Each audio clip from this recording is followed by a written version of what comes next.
देखिए, उपेंद्र कुशवाहा जी का यात्रा जो है, मैं इसको ठगी यात्रा देना चाहता हूँ। उनकी पार्टी कहाँ से? उनकी पार्टी तो बार बार विलय हो जा रही है। उनकी पार्टी में है कौन? एक तो किसके पॉकेट में पेपर है, और दूसरा कौन ऐसा लोग है जो कि गिफ्ट में चॉकलेट दे सकता है उनको। नमस्कार, आप देख रहे हैं लाइव सिटीज। मैं हूं आपके साथ सौरभ राज। उपेंद्र कुशवाहा यात्रा पे निकल गए हैं। अब वो एनडीए को मजबूत करेंगे। मेरे साथ बात करने के लिए सुबोध कुशवाहा हैं, आरजेडी के राष्ट्रीय प्रवक्ता। इनसे बात करेंगे। सुबोध जी, उपेंद्र कुशवाहा एनडीए को मजबूत करने के लिए, अपने पार्टी को मजबूत करने के लिए, खास करके मगध और शाहाबाद के क्षेत्र में वो यात्रा पे निकले हैं। क्या उनके यात्रा से एनडीए को मजबूती मिलेगी या फिर आप लोग को ही बढ़त रहेगा, क्योंकि आप लोग मगध और शाहाबाद में थोड़ा सा मजबूत हैं? देखिए सौरभ जी, उपेंद्र कुशवाहा जी की समझ ही बौनी है। आप ये मानिए कि मगध का प्रतीक कौन है? सम्राट अशोक। मगध का जो नाम है पूरे दुनिया में सम्राट अशोक के नाम से जाना जाता है, और सम्राट अशोक का ही जो चक्र है, जो संविधान का प्रतीक है, भारत का स्वतंत्र और गणतंत्र भारत का प्रतीक है। इस प्रतीक को ख़त्म करने की जो चेष्टा शुरू से लेकर, जब मौर्य वंश जब ख़त्म हुआ, बेहद्दत मौर्य को पुष्यमित्र शुंग ने मारा, तब से लेके आज तक नागपुर वाले जो लोग हैं, आरएसएस वाले, इसी में लगे रहते हैं कि उसको धूमिल किया जाए। तो पुष्यमित्रों के गोद में बैठकर उपेंद्र कुशवाहा मगध की बात करते हैं। मुझे तो लगता है कि इनकी यात्रा जो है नागपुर के आरएसएस के हेडक्वार्टर से निकलना चाहिए था। ये तो इस तरीके से चापलूसी कर रहे हैं बीजेपी को कि इनको पता नहीं इनको क्या करना। उपेंद्र कुशवाहा चापलूसी कर रहे हैं। देखिए, उपेंद्र कुशवाहा जी का यात्रा जो है, मैं इसको ठगी यात्रा देना चाहता हूँ। इसलिए कहना चाहता हूँ कि देखिए, मगध में तो हम लोग मजबूत है ही हैं। मगध में और तीव्र गति से हम लोग काम कर रहे हैं। सम्राट अशोक के मूल्यों को बचाने की हमारी लड़ाई है।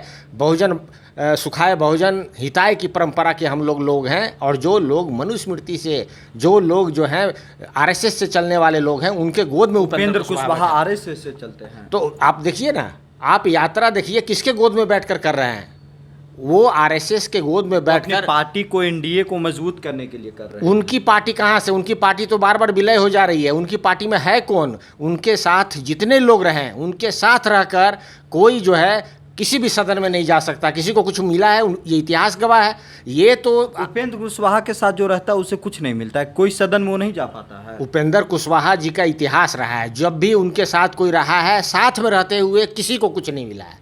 ये इतिहास है। जहाँ तक बात रही उपेंद्र कुशवाहा की, उपेंद्र कुशवाहा तो आरएसएस के आगे पीछे कर रहे हैं। आगे पीछे करके उनको जो है 2 साल का भेज दिया वहाँ पर राज्यसभा। अब वो सोच रहे हैं कि राज्यसभा को आगे दिखाकर घूमे, और यात्रा के दौरान वो क्या देख रहे हैं? कुछ नहीं देखना, बस सिर्फ 2 चीज़ है उनको। एक तो किसके पॉकेट में पेपर है, और दूसरा कौन ऐसा लोग है जो कि गिफ्ट में चॉकलेट दे सकता है उनको। इसी का वो टारगेट करते हैं। 5-6 लोगों को टारगेट करेंगे इलेक्शन के नाम पर। लोग को खोजने गए हैं, आदमी खोजने वो गए। वोट उनका बढ़ने वाला कहाँ है? वो तो जहाँ से देवकुंड, आप देखिए औरंगाबाद भी जाएंगे। औरंगाबाद को लेकर, देवकुंड में केंद्रीय विद्यालय को लेकर केंद्र सरकार ने पास कर रखा है। बिहार सरकार को सिर्फ एनओसी देना है। उपेंद्र कुशवाहा जी के लिए हम लोग लाठी खाएं, तब बोले कि नीतीश कुमार हत्या करवा देना चाहता है मुझे। पूरे बिहार हमने बंद किया, हमने प्रेस कॉन्फ्रेंस करके पूरे बिहार बंद करवाया था, और पूरे महागठबंधन के 7 लोग थे। इन्होंने आमरण अनशन किया। आमरण अनशन करने के बाद इनकी जो हालत ख़राब हुई तो पीएमसीएच में भर्ती हुए। पीएमसीएच में जूस पिलाकर माननीय तेजस्वी प्रसाद यादव ने इनकी जान बचाई। तो ये तो जिस तरीके की बात को पानी पिला रहे हैं। अब हम लोग को पानी क्या पिएगा? पानी तो इतना पी गए कि तीसरे नंबर पर थे।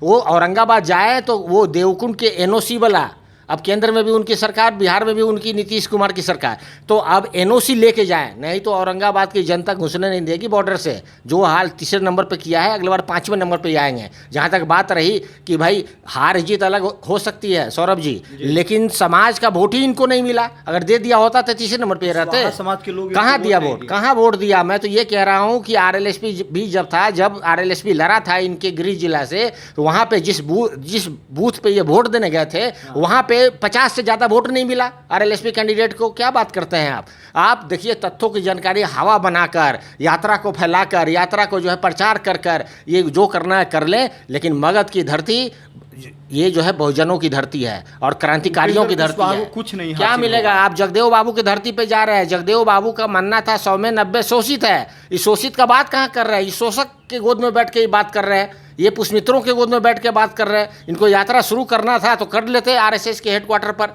तो उपेंद्र कुशवाहा सिर्फ पेपर किसके पॉकेट में है और चॉकलेट कौन दे सकता है उसका ध्यान रहे। ये ठगी यात्रा, इसलिए मैं कह रहा हूँ इस यात्रा का नाम मैंने दिया है ठगी यात्रा। फिर ठगने के लिए निकल गए, फिर जो है पार्टी विलय करेंगे, फिर बार्गेन करेंगे, फिर कोई और चॉकलेट खिला देगा तो थर्ड फ्रंट बना लेंगे।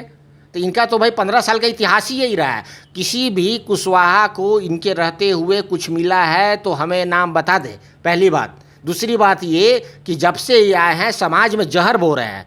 वो जो हम लोग गोलबंदी किए हुए थे बहुजनों के साथ मिलकर, दलितों के साथ, अक़लियतों के साथ, उसको उसमें भी जो है सेंधमारी इन्होंने कर दी और कुशवाहा अलग थलग हो गया है। अब तो ना कोई मुखिया दिखता है ना पंचायत अध्यक्ष दिखता है।